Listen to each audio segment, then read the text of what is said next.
ನಮಸ್ಕಾರ ಸ್ನೇಹಿತರೆ, ಬರ್ಡ್ಸ್ ಕಿಚನ್ಗೆ ಎಲ್ಲರಿಗೂ ಸ್ವಾಗತ. ಶೀತ, ಕೆಮ್ಮು, ಕಫ ಮುಂತಾದವುಗಳಿಗೆ ರಾಮಬಾಣವಾಗಿರುವಂತಹ ಈ ದೊಡ್ಡ ಪತ್ರೆ ಎಲೆಯ ತಂಬುಳಿಯನ್ನು ಯಾವ ರೀತಿ ಮಾಡ್ಬೋದು ಅಂತ ಇವತ್ತಿನ ವಿಡಿಯೋದಲ್ಲಿ ನಾವು ನೋಡುವ. ಇದು ನಮ್ಮ ಮನೆಯ ಅಂಗಳದಲ್ಲಿ ಆದಂತಹ ದೊಡ್ಡ ಪತ್ರೆಯ ಗಿಡ. ಸಾಮಾನ್ಯವಾಗಿ ಇದು ಎಲ್ಲರ ಮನೆಯಲ್ಲಿಯೂ ಇರ್ತದೆ. ಹಿಂದಿನ ಕಾಲದಲ್ಲಿ ಈ ಸಣ್ಣ ಮಕ್ಕಳಿಗೆ ನೆಗಡಿ, ಶೀತ ಎಲ್ಲ ಆದರೆ ಔಷಧಿಯ ಬದಲು ಇದರ ರಸವನ್ನು ಹಿಂಡಿ ಕೊಡ್ತಿದ್ರು. ಇದು ಆರೋಗ್ಯಕ್ಕೆ ತುಂಬಾ ಒಳ್ಳೆಯದು. ಇದರಲ್ಲಿ ತುಂಬ ಔಷಧೀಯ ಗುಣಗಳಿವೆ. ನಾನಿಲ್ಲಿ ತಂಬುಳಿಯನ್ನು ಮಾಡಲಿಕ್ಕೆ 15ರಿಂದ 20 ದೊಡ್ಡ ಪತ್ರೆಯ ಎಲೆಗಳನ್ನು ತಗೊಂಡಿದ್ದೇನೆ. ಇದನ್ನ ನಾವೀಗ ನೀರಲ್ಲಿ ಚೆನ್ನಾಗಿ ತೊಳ್ಕೊಳ್ಳೋಣ. ಮೊದಲಿಗೆ ನಾನಿಲ್ಲಿ ಸ್ಟೋವಿನ ಮೇಲೆ ಬಾಣಲಿಯನ್ನು ಇಟ್ಟು ಬಾಣಲಿ ಬಿಸಿಯಾದ ನಂತರ 1 ಟೇಬಲ್ ಸ್ಪೂನಷ್ಟು ತುಪ್ಪವನ್ನು ಹಾಕ್ತಾ ಇದ್ದೇನೆ. ತುಪ್ಪದ ಬದಲು ನೀವು ಎಣ್ಣೆ ಕೂಡ ಯೂಸ್ ಮಾಡ್ಬೋದು. ತುಪ್ಪ ಬಿಸಿಯಾದ ನಂತರ ಅದಕ್ಕೆ 1 ಟೇಬಲ್ ಸ್ಪೂನ್ ಜೀರಿಗೆಯನ್ನು ಹಾಕ್ತಾ ಇದ್ದೇನೆ. ಜೀರಿಗೆ ಕೆಂಪಗೆ ಬರುವ ತನಕ ನಾವು ಅದನ್ನ ಹುರ್ಕೊಳ್ಳೋಣ.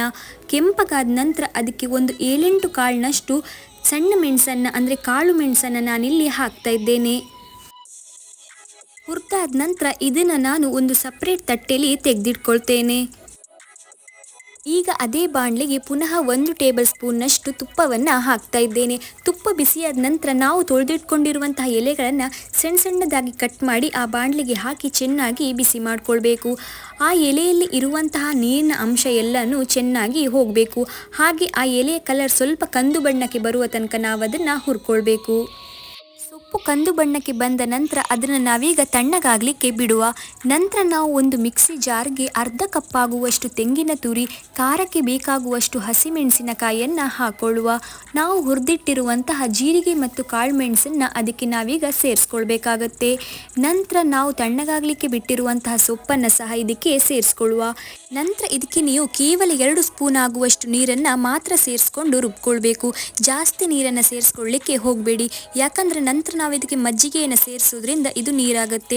ಹಾಗಾಗಿ ನಾವು ಈ ಒಂದು ಹದಕ್ಕೆ ಬರುವ ತನಕ ಅದನ್ನ ರುಬ್ಕೊಳ್ಳುವಂಥದ್ದು. ಅಂದರೆ ಅದಕ್ಕೆ ಕೇವಲ 2 ಸ್ಪೂನ್ ನೀರು ಸಾಕಾಗ್ತದೆ. ಇಲ್ಲಿ ನಾನು 1/4 ಕಪ್ ಆಗುವಷ್ಟು ಮೊಸರನ್ನು ತಗೊಂಡಿದ್ದೇನೆ.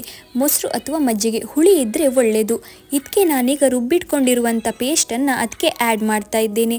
ಈ ರೀತಿ ಆ್ಯಡ್ ಮಾಡಿ ರುಚಿಗೆ ಬೇಕಾಗುವಷ್ಟು ಉಪ್ಪನ್ನು ನಾವು ಸೇರಿಸ್ಕೊಳ್ಳುವಂಥದ್ದು. ಇಲ್ಲಿ ತಂಬುಳಿ ಸ್ವಲ್ಪ ದಪ್ಪಕ್ಕಿದ್ರೆ ನೀರು ಹಾಕ್ಕೊಂಡು ಸ್ವಲ್ಪ ನೀರು ಮಾಡ್ಕೊಳ್ಬೇಕು. ತಂಬುಳಿ ಅಂದರೆ ಈ ಒಂದು ಹದದಲ್ಲಿ ಇರ್ತದೆ.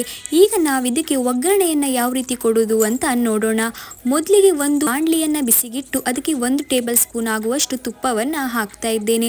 ತುಪ್ಪ ಬಿಸಿಯಾದ ನಂತರ 1 ಟೇಬಲ್ ಸ್ಪೂನ್ ಆಗುವಷ್ಟು ಸಾಸಿವೆ ಕಾಳನ್ನು ಹಾಕಿದ್ದೇನೆ. ಸಾಸಿವೆ ಸಿಡಿದ ನಂತರ ಕರಿಬೇವಿನ ಸೊಪ್ಪನ್ನು ಹಾಗೆ ಒಣಮೆಣಸನ್ನು ಸಣ್ಣ ಸಣ್ಣ ಕಟ್ ಮಾಡಿ ಹಾಕ್ತಾ ಇದ್ದೇನೆ. ಇಲ್ಲಿ ಒಣಮೆಣಸಿನ ಬದಲಿಗೆ ನೀವು ಸಂಡಿಗೆ ಮೆಣಸು ಇದ್ದರೆ ಅದನ್ನು ಕೂಡ ಉಪಯೋಗಿಸ್ಕೊಳ್ಬೋದು. ಒಗ್ಗರಣೆಯನ್ನು ನಾವೀಗ ತಂಬುಳಿಗೆ ಸೇರಿಸ್ಕೊಳ್ಳುವಂಥದ್ದು. ನೋಡಿದ್ರಲ್ಲ ಸ್ನೇಹಿತರೆ, ಎಷ್ಟೊಂದು ಸರಳವಾಗಿ ನಾವು ಈ ತಂಬುಳಿಯನ್ನು ಮಾಡ್ಕೊಳ್ಬೋದು. ಮನೇಲಿ ಏನು ಪದಾರ್ಥ ಇಲ್ಲ ಅಂತ ಅಂದರೂ ಅರ್ಜೆಂಟಿಗೆ ಈ ತಂಬುಳಿಯನ್ನು ನಾವು ಕೂಡಲೇ ಮಾಡ್ಕೊಳ್ಬೋದು. ಮನೇಲಿ ಕೈದೋಟದಲ್ಲಿ ಇದನ್ನ ಒಂದು ನಡಿ. ಇದು ಒಂದು ನೆಟ್ಟರೆ ಸಾಕು, ತುಂಬಾ ಹುಡ್ಕೊಳ್ಳುತ್ತೆ. ಇದರಲ್ಲಿ ತುಂಬ ಔಷಧೀಯ ಗುಣಗಳಿದೆ. ಆರೋಗ್ಯಕ್ಕೆ ಇದು ತುಂಬಾ ಒಳ್ಳೆಯದು. ನೀವಿನ್ನೂ ನನ್ನ ಚಾನಲ್ಗೆ ಸಬ್ಸ್ಕ್ರೈಬ್ ಆಗದೇ ಇದ್ದರೆ ಪ್ಲೀಸ್ ಸಬ್ಸ್ಕ್ರೈಬ್ ಆಗಿ ಸಪೋರ್ಟ್ ಮಾಡಿ. Thank you friends.